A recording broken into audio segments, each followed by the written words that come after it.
नमस्कार दोस्तों, पिछली वीडियो में हमने भगवान विष्णु के प्रथम अवतार बनाए थे जो कि मत्स्य अवतार थे। और आज हम बनाएंगे भगवान विष्णु के दूसरे अवतार कूर्मा अवतार, जो कि जल और थल दोनों पे रह सकते हैं। और साथ ही जानेंगे इसके पीछे की पौराणिक कथा भी। भगवान विष्णु ने कछुए का अवतार क्यों लिया, आइए जानते हैं।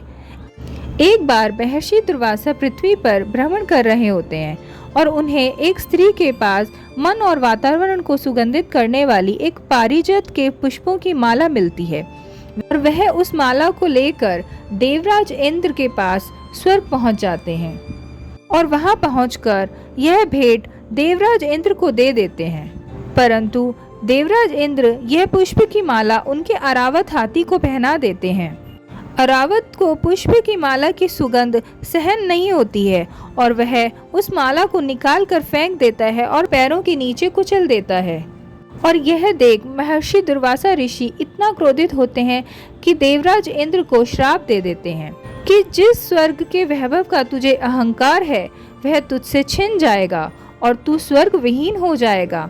और इसी श्राप के कारण अब स्वर्ग श्रीहीन होने लगता है, राक्षसों का पाप बढ़ने लगता है और इंद्र की सत्ता को भी दैत्य और राक्षसों की चुनौती मिलने लगती है, क्योंकि अब स्वर्ग श्रीहीन के साथ साथ शक्तिहीन भी होने लगता है। इसी कारण एक बार राक्षसों की सेना ने स्वर्ग जीत लिया होता है और तब सभी देवगण सहायता के लिए श्री हरि विष्णु के पास जाते हैं और भगवान विष्णु उन्हें बताते हैं कि महर्षि दुर्वासा के श्राप के कारण आपका सारा वैभव क्षीर सागर में जाकर विलुप्त हो गया है और आपको क्षीर सागर का मंथन करना होगा और इस कार्य को पूरा करने के लिए आपको असुरों और दैत्यों की भी सहायता लेनी होगी। परंतु प्रश्न यह था कि राक्षस देवताओं की सहायता क्यों करेंगे?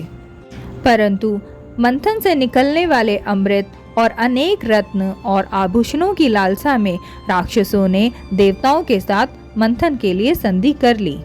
इसके बाद भगवान विष्णु ने अपनी शक्ति से मंदराचल पर्वत को क्षीर सागर के बीचों बीच मंथन के लिए खड़ा कर दिया। परंतु अब मंथन के लिए मजबूत रस्सी की आवश्यकता थी। तब भगवान विष्णु ने रस्सी के स्थान पर नागवासुकी से बंधने का आग्रह किया। नागवासुकी भगवान शंकर के हमेशा गले में रहते हैं। परंतु जैसे ही मंथन शुरू हुआ एक और विपदा आके खड़ी हो गई।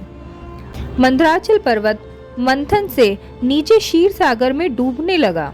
तब भगवान विष्णु ने मंथन को पूर्ण करने की सहायता करने के लिए अपना दूसरा अवतार कूर्मा अवतार लिया, जो कि एक कछुए का था।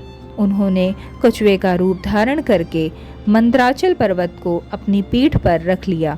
इस तरह उन्होंने मंदराचल पर्वत को डूबने से तो बचा ही लिया और मंथन का कार्य भी पूर्ण हुआ। दोस्तों, तो क्या आप कूर्मा अवतार की कथा जानते थे? कमेंट सेक्शन में ज़रूर बताना।